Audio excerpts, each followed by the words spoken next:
आज इस सुबह शास्त्र का जिस हिस्सा को हम देखने जा रहे हैं उसे हम मत्ती लिखित सुसमाचार में पाते हैं, जिसको हम क्रम अनुसार भी अध्ययन कर रहे थे। मत्ती लिखित सुसमाचार 5 अध्याय के 20वां पद में आज हम पहुंचे हैं। कृपया अपने बाइबलों को खोलिए। मत्ती लिखित सुसमाचार 5 अध्याय के 20वां पद को हम देखते हैं। मैं इस पद को पढ़ना चाहूंगा, आप अपने अपने बाइबल्स में फॉलो कर सकते हैं। यीशु मसीह कह रहा है, क्योंकि मैं तुमसे कहता हूं कि यदि तुम्हारी धार्मिकता शास्त्रियों और फरीसियों की धार्मिकता से बढ़कर ना हो तो तुम स्वर्ग के राज्य में कभी प्रवेश करने ना पाओगे। हमने अभी तक में देखा कि यीशु मसीह शास्त्र को कितना ऊंचा दृष्टिकोण से देखते हैं, शास्त्र को कितना ऊंचा पद उन्होंने दिए हैं और हमें शास्त्र को उसी रीति से ग्रहण करना है जिस रीति से प्रभु ने शास्त्र को दिया है। पिछले बार हम लोगों ने जब देखे थे, हमने देख पाया था शास्त्र की महत्व को, शास्त्र की उपयुक्तता को। उसके बाद यीशु मसीह 20वां पद में इन बातों को कह रहा है। इससे पहले की बातों को कहने के बाद यीशु मसीह कह रहा है क्योंकि कहने का अर्थ यह है कि इससे पहले जो भी महत्वपूर्ण बातों को यीशु मसीह ने कहा है, उन सब बातों को मद्देनजर रखते हुए, जहां पे यीशु मसीह ने शास्त्र का गुणों के बारे में बात किया, जहां पे यीशु मसीह ने शास्त्र का महत्व के बारे में बात किया, उन सबों को मद्देनजर रखते हुए यीशु मसीह कहता है, क्योंकि मैं तुमसे कहता हूं कि यदि तुम्हारी धार्मिकता, ये धार्मिकता है क्या जिसे हम बाइबल में अक्सर पाते हैं? ये धार्मिकता शब्द, ये धार्मिकता का अर्थ क्या है? धार्मिकता या साधारण भाषा में पवित्रता का अर्थ क्या है? धार्मिकता या पवित्रता का साधारण अर्थ है परमेश्वर के आज्ञा, उनके व्यवस्था और उनके आदेशों के अनुसार जीवन व्यतीत करना। ठीक है, धार्मिकता का सामान्य अर्थ है कि परमेश्वर के वचनों में जो आदेशों को हम पाते हैं, परमेश्वर के वचन के जो आज्ञाएं हैं, परमेश्वर के वचन के जो विधि व्यवस्थाएं हैं, उस अनुरूप अपना जीवन को व्यतीत करना। परमेश्वर यीशु मसीह के द्वारा अनुग्रह को प्रदान करते हैं प्रत्येक विश्वासियों के जीवन में। प्रभु जो है यीशु मसीह के द्वारा अनुग्रह को प्रदान करते हैं और उसका एक महत्वपूर्ण कारण यह भी है ताकि हम धार्मिकता में अपना जीवन को जी सके। और धार्मिकता में जीवन जीने का अर्थ यह है कि हम प्रभु के वचनों के अनुसार अपने जीवन को जिए, कि प्रत्येक विश्वासी अपने दैनंदिन जीवन में, व्यवहारिक जीवन में प्रभु के वचन और उसकी इच्छा अनुसार अपना जीवन को जिए। और इसीलिए धार्मिकता और पवित्रता जो है, यह परमेश्वर का आज्ञाओं, उसका प्रकाशित इच्छा, उसके वचन से प्रेम करने से, इन शास्त्र को आदर प्रदान करने से, इनको सम्मान और उसका पालन करने से संबंधित रखता है। ठीक है, पवित्रता और धार्मिकता क्या है? तो फिर परमेश्वर का जो प्रकाशित इच्छा है, परमेश्वर का वचन जो है, इसके प्रति इससे प्रेम करना, इसे आदर करना, इसे सम्मान करना और उसको अपने दैनंदिन जीवन में जब हम परमेश्वर के वचनों के अनुसार जीवन जीते जाते हैं, तो यही धार्मिकता का अर्थ है। क्योंकि परमेश्वर का पुत्र खुद इस पृथ्वी में जब वो आए, जब वो इस पृथ्वी में थे, वो परमेश्वर की इच्छा, परमेश्वर के विधि, परमेश्वर के व्यवस्था के अनुसार वो खुद जिए। और धार्मिकता और पवित्रता का अर्थ यह है कि हम यीशु के स्वरूप में रूपांतर होते जाए।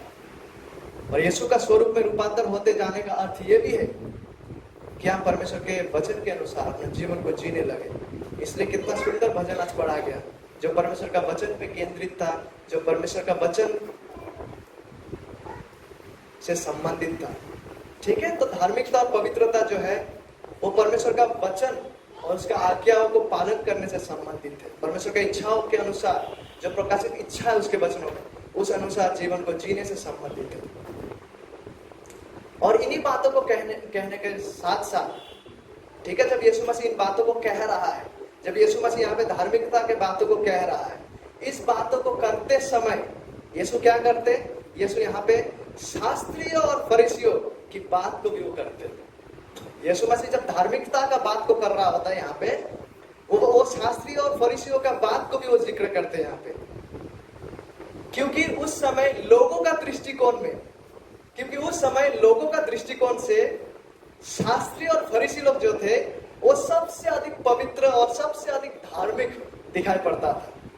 ठीक है, उस समय के लोगों का नजरिए से, लोगों का दृष्टिकोण से जो शास्त्री लोग थे, जो फरीसी लोग थे, वो लोग सबसे धार्मिक दिखाई देता था, सबसे पवित्र दिखाई देता था उनके नजरिए से। लेकिन हमारा प्रभु आते हैं और अभी इस वक्त जब ये घटना घट रहा होता है और जो हमारे लिए लिखा हुआ है, इस जगह पे यीशु मसीह स्पष्ट रीति से हमारे सामने ये प्रकाश को करने वाला है कि शास्त्री और फरीसियों में धार्मिकता का प्रचुरता नहीं, लेकिन धार्मिकता का अभाव था, उनमें सच्चा पवित्रता का अभाव था। और इससे पहले कि हम शास्त्री और फरीसियों की धार्मिकता क्या है इसे देखने लगे, हमें यह भी देखना है कि शास्त्रीय और फरीसी लोग थे कौन। क्योंकि यीशु मसीह यहाँ पे ऐसा कह रहा है मत्ती 5:20, क्योंकि मैं तुमसे कहता हूं कि यदि तुम्हारी धार्मिकता शास्त्रीय और फरीसियों की धार्मिकता से बढ़कर ना हो, तो ये शास्त्री और फरीसी लोग थे कौन? शास्त्री और फरीसी लोग जो थे वो बहुत ही विशिष्ट लोग थे उस समय। ठीक है, बहुत ही प्रतिभावान लोग, बहुत ही विशिष्ट लोग, लोगों के दृष्टिकोण से बहुत ही महत्वपूर्ण व्यक्ति जो जिसको हम कहते हैं, वैसे प्रकार के लोग थे। और शास्त्री लोग कौन थे? शास्त्री लोग वे लोग थे जिन्होंने अपना संपूर्ण जीवन व्यवस्था को सीखने में और व्यवस्था को सिखाने में अपना जीवन को दे दिए थे। वैसा लोग शास्त्री बनते थे। शास्त्री लोग कौन थे? जो व्यवस्था को सीखते थे अपना संपूर्ण जीवन और उसे सिखाने में अपना जीवन को दे देते थे। और शास्त्री लोग ही वो लोग थे जो मुख्य रूप से, ठीक है, जो पुराने नियम शास्त्र को कॉपी करते थे, बहुत बारीकी से उसे कॉपी करके आगे बांटा करता था। वो लोग कौन था? शास्त्री लोग उस कार्य को करते थे। जैसे आज हमारे दिनों में आज जेरोक्स से प्रिंट हम करते हैं, उस समय वैसा नहीं था। वो लोग हाथ से लिखा करते थे और उसको बांटा करते थे। और इस कार्य को कौन करता था कि शास्त्र को, पुराने नियम शास्त्र को, व्यवस्था को सावधानी से लिखे और उसे आगे बांटे। इस कार्य को कौन करता था? शास्त्री लोग इस कार्य को करते थे। इसीलिए इन लोगों का काफी सम्मान था उस समय। तो शास्त्री लोग ये लोग थे। तो फरीसी लोग कौन थे? फरीसी लोग, इन लोगों को सेपरेटिस्ट कहा जाता है। सेपरेटिस्ट मतलब वो जो खुद को अलग करके रखता है, वो जो खुद को दूसरों से अलग करके रखता है। इसलिए नहीं कि परमेश्वर के लिए वो लोग खुद को अलग कर रहे हैं, वरन इसलिए कि वो लोग अपने खुद के लिए लोगों से अलग होकर रहते थे, अपने खुद के बड़ाई के लिए, अपने खुद के प्रशंसा के लिए। और मुख्य रूप से फरीसी लोग कौन था? ये लोगों को उस समय का जो आराधनालय थे वहां पे प्रशिक्षण देने के लिए ये लोग सबसे ज्यादा वेलकम थे वहां। ठीक है, शास्त्री लोग वो हैं जो व्यवस्था को सीखते थे और सिखाते थे, और व्यवस्था और पुराने नियम शास्त्र को कॉपी करने वाले व्यक्ति लोग बारीकी से शास्त्री लोग था। फरीसी लोग कौन था? फरीसी लोग जो खुद को अलग करके रखते थे, ऐसा दल। और ये लोग उस समय के आराधनालयों में, ये लोग काफी वेलकम था उस समय आराधनालयों में शिक्षा प्रदान करने के लिए। और इन लोगों ने स्वयं को बाहर से इस रीति से सजा कर रखा था कि सामान्य लोग जब इन लोगों का जीवन यात्रा की ओर देखता था, बाहरी चरित्र की ओर जब देखता था, इन लोगों ने अपने आप को इस तरह से सजाया था बाहरी रूप से, इस तरह से बाहरी रूप से इन लोगों ने अपने आप को साजा कर रखा था कि सामान्य लोग इनको देखते हुए वो लोग अपने आप से कहता था, क्या मेरा जीवन में कोई आशा है कि मैं फरीसी और शास्त्रियों जैसा बन सकूं? ठीक है, फरीसी और शास्त्री लोग अपने आप को इस तरह से सजा के रखे थे लोगों के सामने बाहरी रूप से कि लोग जब इनकी ओर ताकते थे तो लोग सोचने लगते थे कि क्या मेरा कोई आशा है कि मैं फरीसी और शास्त्री जैसा धार्मिक और पवित्र बन सकूं, क्योंकि ये लोग इतना पवित्र और धार्मिक है। उस समय के साधारण लोग ऐसा सोचते थे जब वो लोग फरीसियों की ओर देखते थे कि ये लोग तो कितना पवित्र है, क्योंकि बाहरी रूप से इन लोगों ने इस तरह से अपने आप को सजा के रखा था कि जब साधारण लोग देखते थे उनकी ओर, वो लोग सोचने लगते थे कि क्या मेरा कोई मौका है कि मैं कभी उनके जैसा बन सकूं, क्योंकि ये लोग इतना पवित्र है, इतना धार्मिक है। इस दृष्टिकोण से लोग देखते थे उस समय फरीसियों और शास्त्रियों को। लेकिन यहां जिस पद को हम पढ़े हैं, हमारा प्रभु यीशु मसीह आता है और इन लोगों के सामने ये घोषणा को करता है और कहता है यीशु मसीह, क्योंकि मैं तुमसे कहता हूं कि यदि तुम्हारी धार्मिकता शास्त्रियों और फरीसियों की धार्मिकता से बढ़कर यानी कि अधिक ना हो, तो तुम स्वर्ग के राज्य में कभी प्रवेश करने ना पाओगे। यीशु मसीह जिस बात को यहाँ पे कर रहा है, ये बहुत ही महत्वपूर्ण विषय है और यहां से हमें इसका एहसास को होना है कि ये कितना गंभीर विषय है और कितना महत्वपूर्ण विषय है। ये इतना ही गंभीर विषय है जिसको हम कभी जीवन में ध्यान कर सकते हैं या जिसकी ओर हम अपना विचारधारा को रख सकते हैं, जिसकी ओर हम अपना केंद्र को लगा सकते हैं। ये उतना ही महत्वपूर्ण विषय है जिस बात को यीशु मसीह यहाँ कर रहा है। और देखिए, हम इंसानों के पास स्वयं को बहकावे में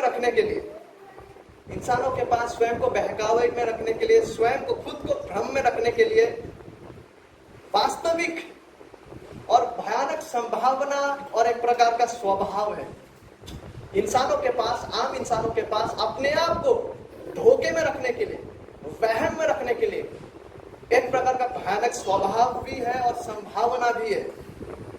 और शास्त्री और फरीसी लोग जो थे, यीशु उन्हें पाखंडी कह के बुलाते थे। ठीक है, पाखंडी के रूप में उन्हें यीशु मसीह बुलाया। पाखंडी मतलब वो व्यक्ति जो बाहर से कुछ और है और अंदर से कुछ और है। और शास्त्र से यह स्पष्ट हो जाते हैं कि वे लोग वैसा थे। लेकिन एक महत्वपूर्ण बात यह है कि उन लोगों को यह पता नहीं था कि वो पाखंडी है। उन लोगों को इस बात का एहसास नहीं था। उन लोगों को लगा था कि सब कुछ ठीक है मेरे जीवन में। उन लोगों को लगा था कि हम तो पहले से ही परमेश्वर के राज्य में होकर पैदा हुए हैं। इसीलिए हमारे अपने अपने जीवनों में भी हम जब शास्त्रों को पढ़ते हैं,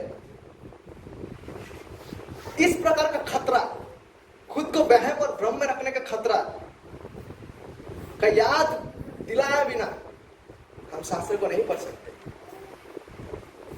क्योंकि हमारे जीवनों में भी ये संभावना हो सकते हैं और ये संभावना होते हैं कि लोग गलत चीजों में अपना आशा को लगाए रखे उतार के। ये संभावना है, हो सकते हैं। जैसे फरीसी लोगों को नहीं पता था कि वो किस स्थिति में है, ये बहुत ही संभावना है कि हम कलीसिया में होते हुए हमको भी इसका एहसास ना हो कि हम किस स्थिति में हैं। ऐसा हो सकता है कि लोग उद्धार के लिए गलत चीजों में अपना भरोसा को लगाए बैठे। ऐसा हो सकता है, ऐसा संभावना है कि लोग सोचे कि हम सही परमेश्वर की आराधना कर रहे हैं, उसके बावजूद शायद ना भी हो सके। और ये संभावना भी है और ये संभावना भी प्रचलित हो सकते हैं और ये संभावना भी है। यीशु मसीह के बातों की बुनियाद पर जब हम मत्ती 7 को पढ़ने लगते हैं, यह संभावना है और यह प्रचलित है कि ऐसे लोग होते हैं और ऐसे लोग होंगे जो ये सोचते थे कि वो उद्धार प्राप्त है, हालांकि वो नहीं थे। किस रीति से लोग भ्रम में और झूठे आश्वासन में जी रहे थे, ये बहुत ही संभावित है। क्योंकि इंसानी स्वभाव यह है खुद को बहकाव में रखने का और भ्रम में रखने का। इसलिए जब हम प्रभु यीशु मसीह के बातों को आज ध्यान से देखने लगेंगे, ताकि हम प्रभु के वचनों के अनुसार अपना जीवन को जांचना और परखना आरंभ कर दें। जब यीशु मसीह कहता है, क्योंकि मैं तुमसे कहता हूं कि यदि तुम्हारी धार्मिकता शास्त्री और फरीसियों की धार्मिकता से बढ़कर ना हो, तो तुम स्वर्ग के राज्य में कभी प्रवेश करने ना पाओगे। तो यहाँ से हम देख पाते हैं उस धार्मिकता की एक इंसान का आवश्यकता है, जो धार्मिकता वाकई में उसे स्वर्ग राज्य में प्रवेश कराते हैं। और वैसा धार्मिकता एक ऐसा धार्मिकता है जो फरीसियों की धार्मिकता से अधिक है। तो आइए अब हम फरीसियों के धार्मिकता की ओर दृष्टि को लगाते हैं। फरीसियों के धर्म के क्रियाओं पर हम नजर डालें ताकि हम उसके सच्चाई को देख सके और ताकि हम खुद भी अपने जीवन को जांच सके और देख सके कि परमेश्वर किस प्रकार के धार्मिकता का मांग और दावा करता है। और जिस धार्मिकता को फरीसी लोग सिखाते थे और जिस धार्मिकता का वो अभ्यास करते थे, बुनियादी तौर पे वो परमेश्वर की धार्मिकता नहीं था। वो एक ऐसा धार्मिकता था जो विपरीत था परमेश्वर के धार्मिकता से। तो कुछ क्षण लेते हैं और फरीसियों और धार्मिक शास्त्रियों की धार्मिकता को दृष्टि लगाते हैं कि किस प्रकार के धार्मिकता का उन लोग अभ्यास किए थे, ताकि इससे हम खुद का जीवन को भी जांच सके और साथ ही साथ ताकि हम ये भी जान सके कि परमेश्वर वाकई में किस प्रकार की धार्मिकता का मांग करता है। सबसे पहले शास्त्रीय और फरीसियों की धार्मिकता जो था वो केवल बाहरी था। उनका मुख्य केंद्र केवल बाहरी था कि मैं बाहर से अच्छा दिखूं, कि मैं बाहर से धार्मिक दिखूं। वे अपने हृदय और अपने भीतरी जीवन को लेकर ना के बराबर चिंतित थे। वे अपने भीतरी जीवन को लेकर, अपना हृदय को लेकर ना के बराबर चिंतित थे। चाहे कि ना वे अपने हृदय में किसी के प्रति नफरत, चाहे कि ना वे अपने हृदय में किसी के प्रति नफरत को पाल के रखे, उनके अनुसार जब तक वो किसी को हत्या नहीं कर डालते, उन्होंने परमेश्वर की व्यवस्था तोड़ा ही नहीं। उनके अनुसार चाहे क्यों ना वो अपने मन में अपने भाई के प्रति क्रोध और नफरत को पाल के रखे, जब तक ना वो किसी का हत्या ना करते तब तक वो हत्यारा है ही नहीं। और उन लोगों के अनुसार चाहे क्यों ना वो अपने मन में किसी महिला के प्रति जितना भी कुदृष्टि भर के रखे, उन्होंने व्यभिचार किया ही नहीं जब तक वो बाहरी रूप से किसी से व्यभिचार न करे। ऐसा लगता है कि उनके अनुसार केवल बाहरी क्रिया को परमेश्वर ताकते हैं। ऐसा लगता है मानो उनके अनुसार केवल बाहरी क्रिया पाप है और मन में, हृदय में किया गया बुरा सोच और बुरा विचारधारा पाप नहीं है। उनके अनुसार ऐसा लगता है। उनको लगता था परमेश्वर भीतरी सोच को लेकर विचार नहीं करेंगे। उनको लगता था परमेश्वर केवल बाहरी क्रियाओं को देखते हैं। लेकिन यीशु क्या करता है उसके शिक्षा में? जब हम आगे जाके पढ़ते हैं मत्ती 23 में भी हम देख पाएंगे, वहां जब हम पढ़ने लगते हैं, यीशु मसीह इस प्रकार का अभ्यास और इस प्रकार का धार्मिकता की निंदा करता है, वो कंडेम करता है। इस प्रकार का धार्मिकता जो धार्मिकता है ही नहीं, इस प्रकार का अभ्यास जो एक ऐसा हृदय से होकर निकल रहा है जिसमें कोई सच्चा परिवर्तन है ही नहीं। लेकिन वास्तविक रूप से केवल मत्ती 23 में नहीं, इनफैक्ट जब हम मत्ती 5 में ही 21 पद से पढ़ना शुरू करते हैं और मत्ती 6 में प्रवेश करते हैं, हम यहां देख पाते हैं कि यीशु मसीह दिखा रहा है कि परमेश्वर सबसे पहले एक इंसान का हृदय की ओर ताकता है कि उसका हृदय में है क्या। वो सब चीजें जैसे गुस्सा, नफरत, कुदृष्टि, परमेश्वर केवल बाहरी क्रिया को नहीं देखते, लेकिन प्राथमिक रूप से परमेश्वर एक इंसान के हृदय की ओर ताकते हैं। इसलिए एक बार यीशु मसीह फरीसियों से कहता है, लूका में 16 में जब हम पढ़ते हैं हम देख पाते हैं, यीशु मसीह उनसे कहा, तुम तो मनुष्य के सामने अपने आप को धार्मिक ठहराते हो, परंतु परमेश्वर तुम्हारा मन को जानता है, क्योंकि जो वस्तु मनुष्य की दृष्टि में महान है वो परमेश्वर के निकट घृणित है। तो फरीसियों और शास्त्रियों की धार्मिकता कैसा था? सबसे पहले वो केवल बाहरी था, लेकिन परमेश्वर एक इंसान का हृदय को लेकर चिंतित है। परमेश्वर सबसे पहले एक इंसान का हृदय की ओर ताकता है कि किस स्थिति में है उसका हृदय। इसलिए यीशु कहता है कि तुम तो मनुष्य के सामने अपने आप को धार्मिक ठहराते हो बाहरी क्रिया में, परंतु परमेश्वर तुम्हारा मन को जानता है। और दूसरा, और किस प्रकार का था शास्त्रियों और फरीसियों का धार्मिकता? शास्त्रियों और फरीसियों का धार्मिकता का शिक्षण और अभ्यास परमेश्वर के नाम पर उनके अपने विचारधारा पर केंद्रित था। वो परमेश्वर के नाम पर काम करना दिखाते थे, वरन वो सारा क्रिया उसके अपने अनुसार चल रहा होता था।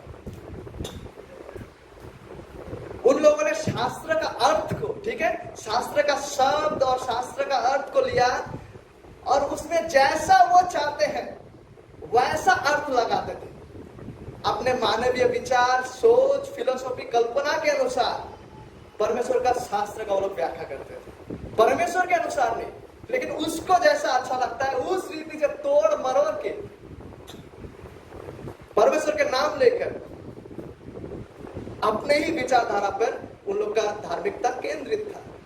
जैसे उदाहरण के रूप में यीशु मसीह जब एक दृष्टांत को कहता है जहां पे चुंगी लेने वाला और फरीसी प्रार्थना करने आता है, यदि हमें याद होगा वहां पे यीशु मसीह के दृष्टांत में फरीसी कुछ ऐसा भी प्रार्थना करते हैं, तो उसका विषय यह भी था, मैं सप्ताह में 2 बार उपवास रखता हूं।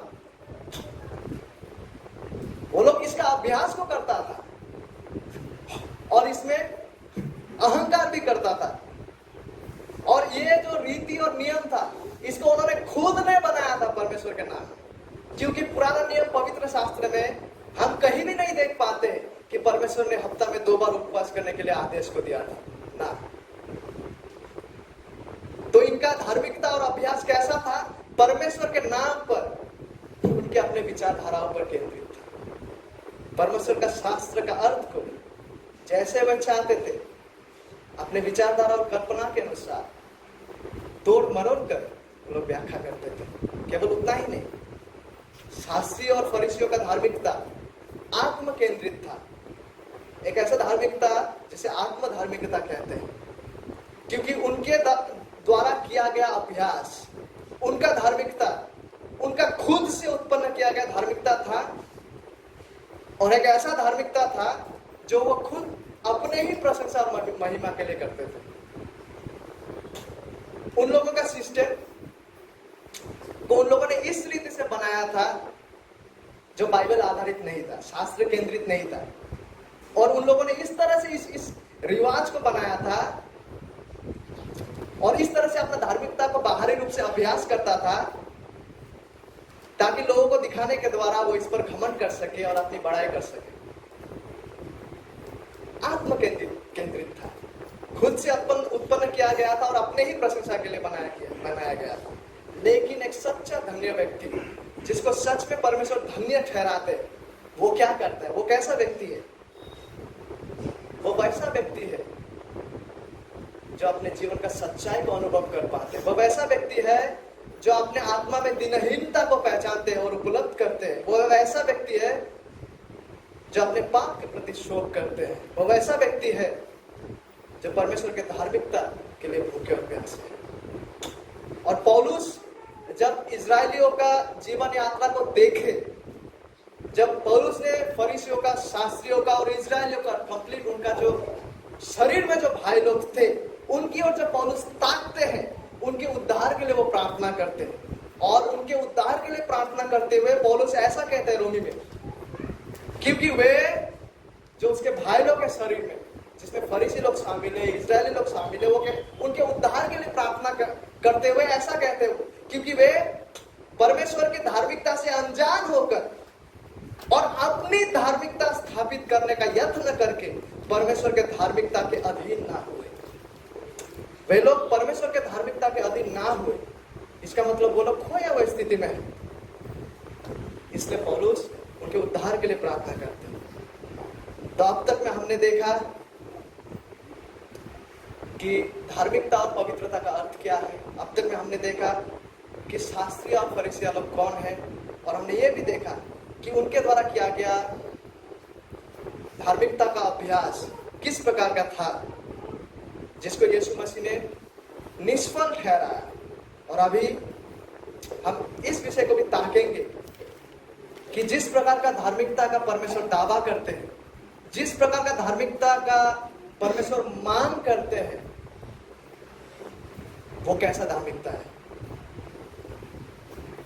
स्वर्ग राज्य में प्रवेश के लिए, उद्धार के लिए परमेश्वर जिस प्रकार का धार्मिकता का मांग करता है, वह ऐसा धार्मिकता है जो शास्त्रीय और फरीसियों से बढ़कर है।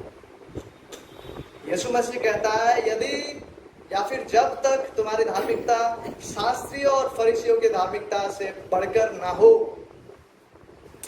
यदि अनलेस जब तक यह इस बात को प्रदर्शित करता है कि इस प्रकार का धार्मिकता का होना और इस प्रकार का धार्मिकता को उपलब्ध करना आवश्यक है उद्धार के लिए, आवश्यक है। बगैर इस प्रकार का धार्मिकता के, बगैर इस धार्मिकता के जो धार्मिकता श्रेष्ठ है, जो धार्मिकता शास्त्रियों और फरीसियों से बढ़कर है, यीशु मसीह के बातों के अनुसार जब तक एक इंसान इस धार्मिकता के साथ एक किया ना जाए, वो स्वर्ग राज्य में प्रवेश नहीं कर सकते। ठीक है, ये बहुत ही आवश्यक है इस प्रकार का धार्मिकता का होना, जो धार्मिकता शास्त्रीय और फरीसियों की धार्मिकता से बढ़कर है। बढ़कर मतलब ये बढ़कर एक ऐसा शब्द है जिसको उस नदी के लिए भी उपयोग किया गया है, जो नदी का जल इस तरह से बहुतायत से भरा हुआ है कि वो अभी जलधाराओं में भी बहना शुरू कर दिया। ठीक है, ये बढ़कर शब्द एक ऐसा नदी के लिए भी उपयोग किया जाता था जो नदी में जल इतना है बहुतायत से कि उसका जलधाराओं में भी वो जल को प्रदान कर रहा है। और यीशु मसीह इसी प्रकार के धार्मिकता का, आवश्यकता का बात को करता है उद्धार के लिए। परमेश्वर उनके राज्य में प्रवेश के लिए सिद्ध धार्मिकता का मांग करता है। ठीक है, परमेश्वर उनके राज्य में प्रवेश के लिए एक ऐसा धार्मिकता का डिमांड करता है, एक ऐसा धार्मिकता का मांग को करता है जो सिद्ध है, यानी कि परफेक्ट है, जिसमें कोई भी कमी नहीं है, जो पवित्रता सच्चा पवित्रता है, जो उन सभी धार्मिकताओं से बढ़कर है जिसे कोई पतित मनुष्य कभी उत्पन्न कर सकते हैं। तो परमेश्वर जिस धार्मिकता और पवित्रता की मांग करता है और तलाश करता है, वो कैसा पवित्रता है? वो एक ऐसा पवित्रता है जो सिद्ध है, जो परफेक्ट है, जिसमें कोई भी कमी नहीं है। और ये एक ऐसा पवित्रता और धार्मिकता है जो हर उस धार्मिकता से बढ़कर है जिसे एक पतित मनुष्य कभी उत्पन्न कर सकते हैं इस पृथ्वी पर। परमेश्वर हमेशा सबसे पहले एक इंसान का भीतरी, यानी कि उसका हृदय में धार्मिकता और पवित्रता की चाहत को रखते हैं। सबसे पहले परमेश्वर हमारा हृदयों में, हमारा भीतर में धार्मिकता को तलाशते हैं। मनुष्य बाहरी क्रियाओं पर नजर डालते हैं, लेकिन परमेश्वर इंसानों का हृदय की ओर ताकते हैं। और जहां से हमें धार्मिक और पवित्र होना आरंभ है, वो है हमारा हृदयों से, हमारा इरादों से।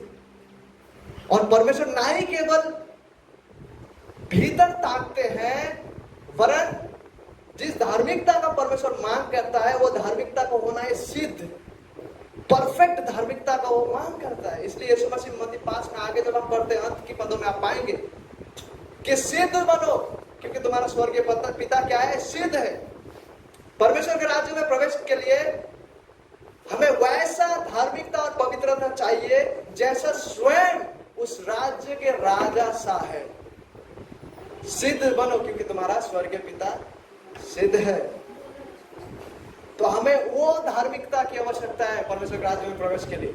कौन सा धार्मिकता? जो स्वयं उस राज्य का राजा का सा है।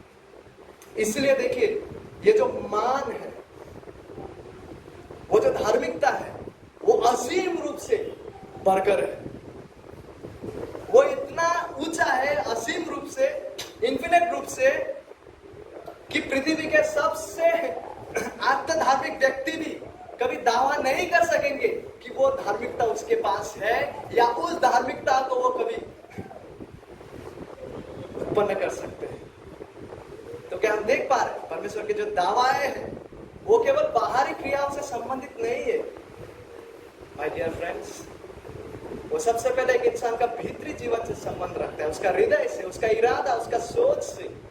और केवल उतना ही नहीं, लेकिन उस पवित्रता और धार्मिकता को होना है परफेक्ट। परमेश्वर के राज्य में प्रवेश के लिए हमें सिद्ध धार्मिकता की आवश्यकता है, जैसा उस राजा का धार्मिकता है। क्योंकि यीशु कहता है, सिद्ध बनो क्योंकि तुम्हारा स्वर्गीय पिता सिद्ध है।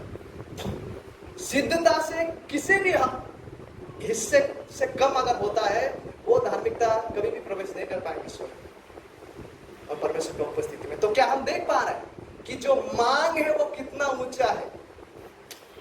जिस धार्मिकता और सिद्धता की परमेश्वर का आवश्यकता है कि हम स्वर्ग राज्य में प्रवेश करने के लिए कि परमेश्वर मांग करते हैं उस धार्मिकता का, क्या हम देख पा रहे हैं कितना ऊंचा है कि कोई भी व्यक्ति, कोई भी आत्म धार्मिक मनुष्य जो इस पृथ्वी में कभी चले हैं,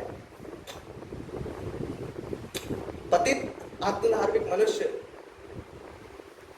वो तक कभी दावा नहीं कर सकेंगे कि उसके पास वो धार्मिकता है या वो धार्मिकता को वो खुद उत्पन्न कर सकते हैं। असंभव है उसे खुद से उत्पन्न कर पाना, असंभव है उसे खुद से उत्पन्न करके परमेश्वर के राज्य में प्रवेश कर पाना, असंभव है उसे खुद से उत्पन्न करके उद्धार को उपलब्ध कर पाना या उद्धार को कमा सकना।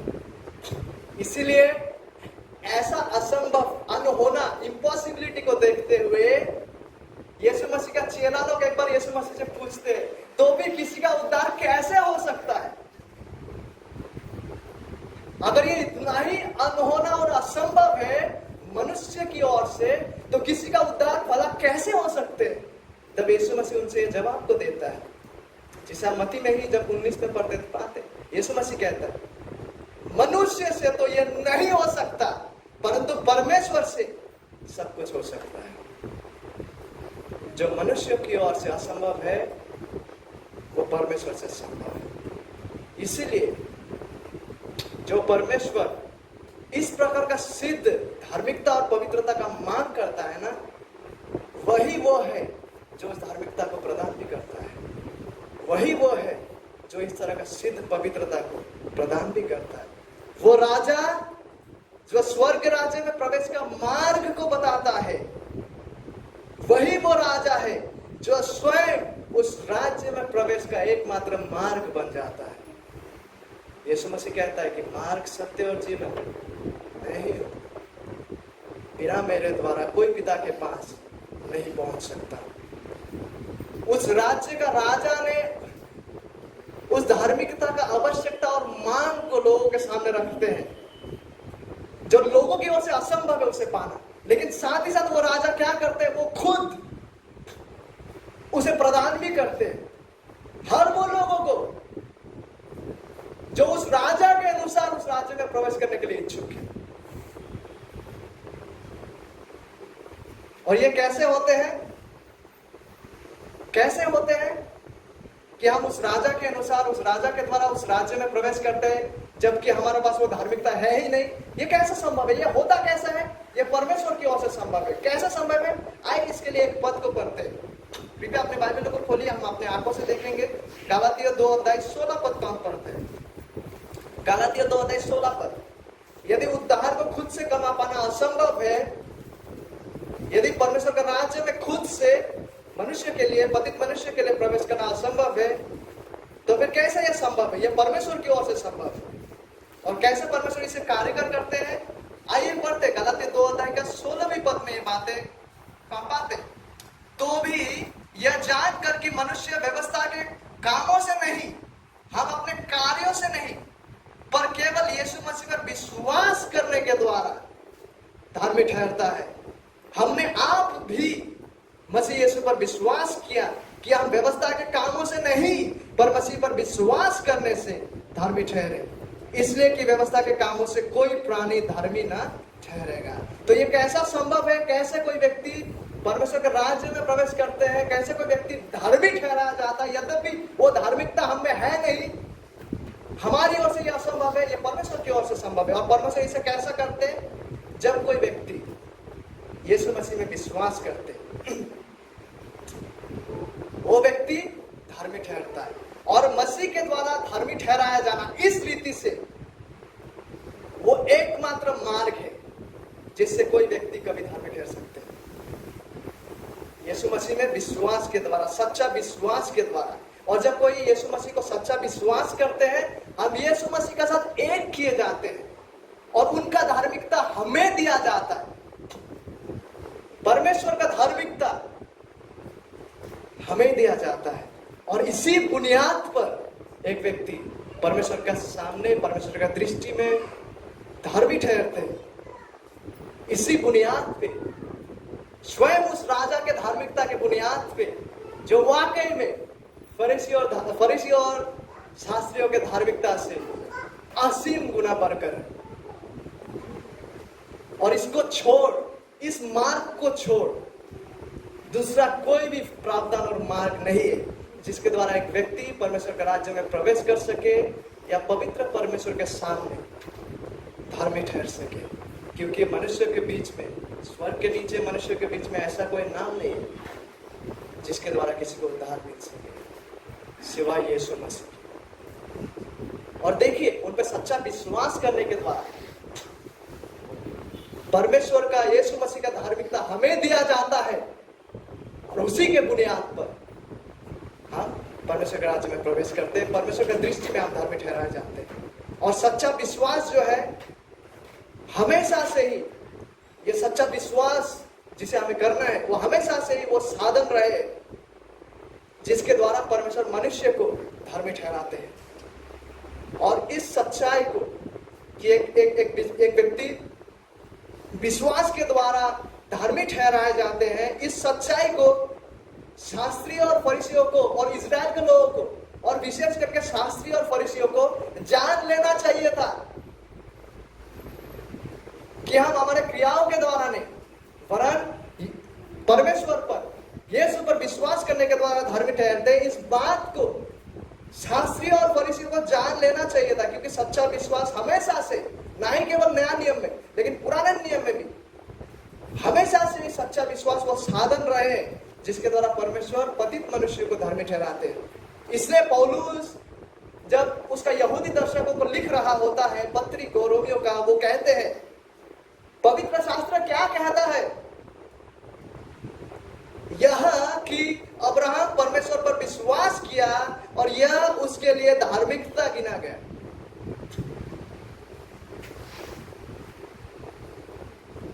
पवित्र शास्त्र यह कहता है और यही वो एकमात्र मार्ग है। और शास्त्री और फरीसियों को, जिन्होंने, जो पुराने नियम का एक्सपर्ट था, उन्हें ये बात जानना चाहिए था। देखिए, परमेश्वर जिस सिद्ध धार्मिकता का मांग करता है वह स्वयं उसे प्रदान भी करता है। उसे हम अपने कार्यों से कमाते नहीं, ना ही कभी हम उसके योग्य थे। हम उसे अपने कार्यों से कमाते नहीं है उस धार्मिकता, ना ही हम कभी उस धार्मिकता के योग्य थे। परमेश्वर से धार्मिकता, परमेश्वर से आता जो धार्मिकता है, जो सिद्ध धार्मिकता है, सिद्ध पवित्रता, उसको केवल ग्रहण किया जा सकता है यीशु मसीह में विश्वास के द्वारा।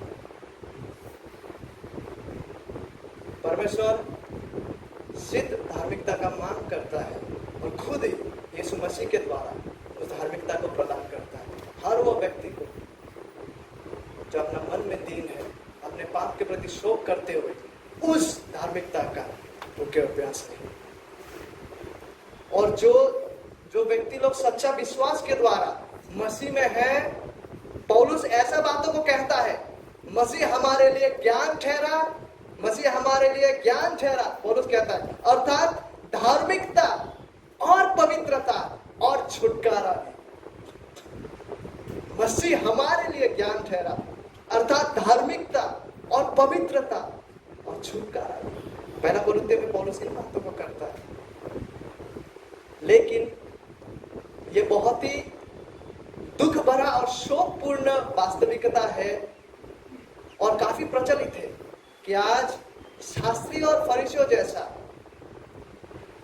स्वर्ग राज्य में प्रवेश के लिए लोग जो है, यहाँ तक कि कलीसिया में दूसरा कोई भी मार्ग को अपनाने के लिए तैयार है जो उसे कभी भी स्वर्ग राज्य नहीं पहुंचा सकते, बगैर इसके कि वो उस मार्ग को अपनाए जो परमेश्वर के द्वारा स्थापित किया गया है। आज लोग शास्त्री और फरीसियों के जैसा बाहरी धार्मिकता पर ज्यादा केंद्र देते हैं, बजाय इसके कि मैं अपने हृदय और मन से पहले शुद्ध व्यक्ति बनूं। आज लोग अपने कार्यों पर, अपने रिवाजों पर, अपने कर्मों पर, अपने प्रयासों पर उद्धार के लिए भरोसा करते, बगैर इसके कि वो मसीह के कार्य पर भरोसा करें। यहाँ तक कि कलीसियाओं में लोग हैं जो अपने सदस्यता पर भरोसा करते हैं, अपने परिवार, ईसाई परिवार में जन्म होने का बात को लेकर भरोसा करते हैं कि मैं क्यों स्वर्ग जा रहा हूँ, क्योंकि मैं कलीसिया का सदस्य हूँ। मैं क्यों स्वर्ग जा रहा हूँ, क्योंकि मैं पासवान का परिवार में जन्म लिया हूँ। इस रीति से वो लोग देखते हैं। मैं क्यों स्वर्ग जा रहा हूँ, क्योंकि मैं बराबर से दान को दे रहा हूँ। देखिए, एक अच्छा कलीसिया का सदस्य होना बहुत अच्छी बात है। ईसाई परिवार में जन्म लेना ये आशीष की बात है। कलीसिया में अर्धदान को देना ये बहुत ही अच्छी बात है और इसका उत्साह भी पागल करता है। लेकिन ये सारा तमाम विषय उद्धार का और परमेश्वर के राज्य में प्रवेश करने का मुख्य बुनियाद नहीं, मुख्य आधार नहीं है। यीशु मसीह कहता है कि यदि तुम्हारी धार्मिकता शास्त्रीय और फरीसियों की धार्मिकता से बढ़कर ना हो तो तुम स्वर्ग के राज्य में कभी प्रवेश करने ना पाओगे। और वो व्यक्ति जो वाकई में परमेश्वर के राज्य में प्रवेश करते हैं, परमेश्वर का आनंद में प्रवेश करते हैं, उद्धार को पाते हैं, वो वही व्यक्ति है जो जिसके जीवन में ये धार्मिकता होता है, जो फरीसियों और सदुकियों से या फिर शास्त्रियों से बढ़कर है, यानी कि जिसके जीवन में स्वयं परमेश्वर का धार्मिकता होता है, जो उसको परमेश्वर के द्वारा दिया गया होता है। जब वो अपने पापों से फेर कर उद्धार के लिए अन्य कहीं भी भरोसा करने से फेर कर संपूर्ण रूप से मसीह में भरोसा किया है। पौलुस ऐसा कहते हैं, इसलिए फिलिपियों 3 जब हम पढ़ते हैं हम देख पाते हैं, वो अपने आप को मसीह में पाया जाने का बात को करते हुए वो कहते हैं कि मसीह में पाया जाओ, ना कि अपनी उस धार्मिकता के साथ जो व्यवस्था से है। पौलुस कहता है वरन उस धार्मिकता के साथ जो मसीह पर विश्वास करने के कारण है, उस धार्मिकता के साथ जो मसीह पर विश्वास करने के कारण है और परमेश्वर की ओर से विश्वास करने पर मिलती है। यही वो धार्मिकता है जो फरीसियों के धार्मिकता से बढ़कर, यही वो धार्मिकता है जिसे एक इंसान को आवश्यकता है उद्धार के लिए और स्वर्ग राज्य प्रवेश करे। और यही वो धार्मिकता है जो हम खुद से कमा नहीं सकते, और यही वो धार्मिकता है जिसको प्रभु देते हैं उन सब लोगों को जो अपने आत्म धार्मिकता से फेर कर यीशु मसीह में सच्चा विश्वास और भरोसा करते हैं। और इसी प्रकार से वो धार्मिकता हमें दिया जाता है। इस धार्मिकता को हम खुद से कमाता नहीं, लेकिन ये हमें मिलता है, हम इसे स्वीकारते हैं, ये हमें दिया जाता है जब हम मसीह में विश्वास करते हैं। इसलिए पौलुस कहते हैं कितना बेहतरीन बात, ना कि अपनी उस धार्मिकता के साथ, उसको उसने खुद से कमाया नहीं जो व्यवस्था से, वरन उस धार्मिकता के साथ जो मसीह पर विश्वास करने के कारण है और परमेश्वर की ओर से विश्वास करने पर एक इंसान को मिलता है। और जो लोग, ये बहुत ही महत्वपूर्ण विषय है, जो लोग इस मार्ग को आखिरकार त्यागते हैं और कोई भी दूसरा साधन को उपयोग करने की कोशिश करते हैं उद्धार के लिए या स्वर्ग राज्य में प्रवेश करने के लिए, इस प्रावधान और इस मार्ग को छोड़, इस धार्मिकता को छोड़, तो फिर यीशु मसीह के अनुसार वे स्वर्ग के राज्य में कभी प्रवेश करने नहीं सकेंगे, क्योंकि यही वो एकमात्र मार्ग है। और परमेश्वर के राज्य में प्रवेश ना करना बहुत ही भयानक है। परमेश्वर के राज्य में प्रवेश ना करना अर्थात वो व्यक्ति अनंत काल के लिए विनाश में प्रवेश कर रहा है। यूहन्ना 3 हमसे कहता है जो पुत्र में है और जिसमें पुत्र है, यानी कि जो यीशु मसीह में है और जिसमें यीशु मसीह है, अनंत जीवन उसका है। जो वाकई में यीशु में विश्वास करने के द्वारा यीशु के साथ एक किए गए हैं, यूहन्ना कहता है अनंत जीवन उसका है। लेकिन जो पुत्र की नहीं मानता, पुत्र पर सच्चा विश्वास नहीं करता, परमेश्वर का क्रोध उस इंसान का जीवन में बना हुआ है। ठीक है, तो फिर हमने देखा कि धार्मिकता क्या है। हमने देखा कि शास्त्री और फरीसियों का धार्मिकता कैसा था, सिर्फ बाहरी धार्मिकता था। उनको अपना हृदय से कोई चिंता ही नहीं था, चाहे क्यों ना वो अपना हृदय में किसी महिला के प्रति कुदृष्टि लगाते रहे, जब तक ना वो व्यभिचार ना करे बाहरी रूप से, तब तक वो नहीं मानता था कि ये व्यभिचार। लेकिन परमेश्वर हमारी मुख्य रूप से हमारी बाहरी क्रियाओं को, हमारे हृदय को वो जानते हैं और वहीं से हमें धार्मिक बनने का मार्ग है। और केवल ही उतना ही नहीं, हमारा धार्मिकता को सिद्ध धार्मिकता होना है, परफेक्ट, एक ऐसा धार्मिकता जो सर्वश्रेष्ठ है, एक ऐसा धार्मिकता जिसे हम खुद से कमा नहीं सकते, यह असंभव है हमारी ओर से, वरन एक ऐसा धार्मिकता जिसे स्वयं परमेश्वर प्रदान करते हैं। क्या आप सोच सकते हैं, हम कभी उसके योग्य नहीं थे, उसके बावजूद जब हम यीशु में विश्वास करते हैं, यीशु का धार्मिकता हमें दिया जाता है, मानो कि हमने कभी भी पाप किया ही नहीं।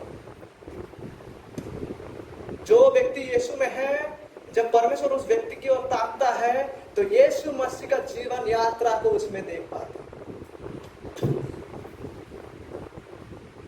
अब इस रीति से परमेश्वर के द्वारा धार्मिक ठहराए जाते हैं, अपने प्रयासों के द्वारा नहीं, अपने कार्यों के द्वारा नहीं, वरन सरासर प्रभु की दया से मसीह में विश्वास करने के द्वारा हमारा जीवन निष्पाप निष्कलंक हो जाता है।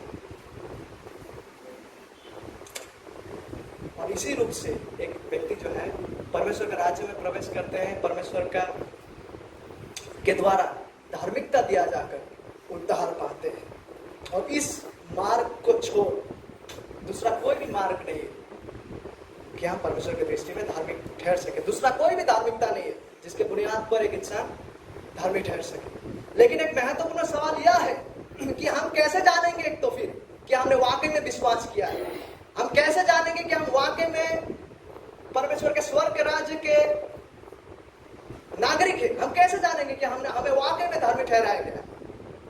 क्योंकि देखिए, जो सचमुच मसीह में है वो एक नई सृष्टि है और परमेश्वर की आत्मा उस व्यक्ति में बना रहता है, और वो एक ऐसा व्यक्ति है जो नया जन्म प्राप्त व्यक्ति भी है, जिसको परमेश्वर का धार्मिकता दिया जाकर धार्मिक ठहराया गया है। और अभी वो व्यक्ति मुख्य रूप से अपने प्रशंसा और महिमा के लिए नहीं जी रहा होता है, वरन वो एक ऐसा व्यक्ति है जिसको यीशु मसीह कहता है कि धन्य व्यक्ति, जिसके जो अपने मन में दीन है, वो वैसा व्यक्ति है। वो वैसा व्यक्ति है जो अपने पापों के प्रति शोक करता है, गॉडली सॉरो, ईश्वर भक्ति के शोक के द्वारा वो अपने पापों के प्रति शोक करते हैं। वो एक ऐसा व्यक्ति है जो नम्र है, वो एक ऐसा व्यक्ति है जो परमेश्वर के धार्मिकता के लिए भूखे और प्यासे है, वो एक ऐसा व्यक्ति है जो दयावत है, वो ऐसा व्यक्ति है जिसका हृदय को शुद्ध किया गया है, वो एक ऐसा व्यक्ति है जो मेल कराने वाला व्यक्ति है। और वो व्यक्ति अभी परमेश्वर से प्रेम करने को सीख रहा है, अर्थात परमेश्वर को प्रेम करने में बढ़ रहा है। वो व्यक्ति एक ऐसा व्यक्ति है जिसका हृदय का सर्वश्रेष्ठ उद्देश्य और लक्ष्य ये है कि मैं परमेश्वर को महिमा पहुंचाऊं, कि मैं परमेश्वर के गौरव के लिए जीऊं, कि मैं परमेश्वर के सम्मान के लिए जीऊं और उसके वचन के अनुसार अपने जीवन को जीऊं। और परमेश्वर के आदेश और आज्ञाएं, परमेश्वर की इच्छा अभी उस व्यक्ति के लिए बोझ नहीं बन गया है, परंतु अब वो यहोवा का व्यवस्था से प्रसन्न रहता है और दिन रात उसका मनन करता है, ध्यान करता है। वो परमेश्वर का वचनों का पवित्रता को देख पाते हैं और वो अपना जीवन का एक लक्ष्य भी बना लेते हैं कि मुझे परमेश्वर का वचन के अनुसार अपना जीवन को जीना है, साल में एक बार नहीं लेकिन प्रतिदिन, और ताकि इसके द्वारा परमेश्वर को मैं महिमा पहुंचा। और परमेश्वर के अनुग्रह और दया में यह है वो धार्मिकता जो फरीसियों और शास्त्रियों के धार्मिकता से बढ़कर, यह धार्मिकता जिसका नींव और बुनियाद है परमेश्वर का वो धार्मिकता जो उस व्यक्ति को दिया गया। क्या हम आज इन वास्तविकताओं को अपने जीवन में देख पाते हैं? एक ऐसा जीवन, एक ऐसा व्यक्ति जो अपने मन में दीन है, जो पाप के प्रति शोक करते, जो नम्र है, जो धार्मिकता के लिए भूखे और प्यासे है, जो दयावत है, जिसका हृदय को शुद्ध किया गया है, जो मेल कराने वाला व्यक्ति, एक ऐसा व्यक्ति जो परमेश्वर से प्रेम करने में बढ़ रहा है, परमेश्वर के गौरव प्रदान करने के लिए समर्पित है, परमेश्वर के वचन अनुसार जीने के लिए समर्पित है। दैनंदिन जीवन में क्या हम इन वास्तविकताओं को अपने जीवन में देख पाते हैं? जो एक ऐसा हृदय से होकर आता है जिस हृदय को परमेश्वर ने बदल दिया है। मेरे प्रिय दोस्त, मेरा सवाल आज आपसे ये नहीं है कि क्या आप ईसाई परिवार से होके आते हैं, मेरा सवाल आपसे यह भी नहीं है कि आपका पानी में बपतिस्मा हुआ कि नहीं। मेरा सवाल आपसे यह भी नहीं कि क्या आपका कलीसिया में सदस्यता है कि नहीं। यद्यपि ये तमाम बातें बहुत ही अच्छी बात है, लेकिन मेरा सबसे प्राथमिक सवाल आपसे यह है कि क्या आप वाकई में शास्त्र का परमेश्वर को जानते हैं? कि क्या आप वाकई में शास्त्र का परमेश्वर को जानते हैं? और क्या वाकई में शास्त्र का परमेश्वर आपको जानते हैं? क्या आप वाकई में शास्त्र का परमेश्वर से प्रेम करते हैं? क्या आप विश्वसनीयता से यह कह सकते हैं कि आपके जीवन का सर्वश्रेष्ठ लक्ष्य और उद्देश्य और चाहत यह है कि आप उसको महिमा पहुंचाएं, चाहे उसके लिए आपको कोई भी कीमत देना क्यों ना पड़े? व्यवहारिक जीवन में, अपने अपने जिम्मेदारियों में, एक संतान के रूप में, एक पति के रूप में, एक पत्नी के रूप में, एक विद्यार्थी के रूप में, कहीं पे कार्य करने के रूप में, अपना व्यवसाय के जीवन में, क्या हम इस तरह से अपना व्यवहारिक जीवन में जी रहे हैं जो यह प्रदर्शित करता है कि हम परमेश्वर को महिमा देने के लिए जी रहे हैं, चाहे उसके लिए मुझे कोई भी कीमत चुकाना क्यों ना पड़े? सबसे पहले इसी को होना है मेरे प्रिय दोस्तों, सबसे पहले इसी को होना है। यह मुख्य रूप से यह नहीं कि हम फरीसी से बेहतर है या हम किसी और से बेहतर है, मुख्य रूप से वो नहीं, मुख्य रूप से इसको होना है कि हमारे जीवन का सर्वश्रेष्ठ चाहत है परमेश्वर से प्रेम करते हुए उनको महिमा प्रदान करना है, चाहे इसके लिए हमें कुछ भी मूल्य देना क्यों ना पड़े। सबसे पहले इसे होना है। यह मुख्य रूप से दूसरों से बेहतर बनते जाने का विषय नहीं है प्राथमिक रूप से,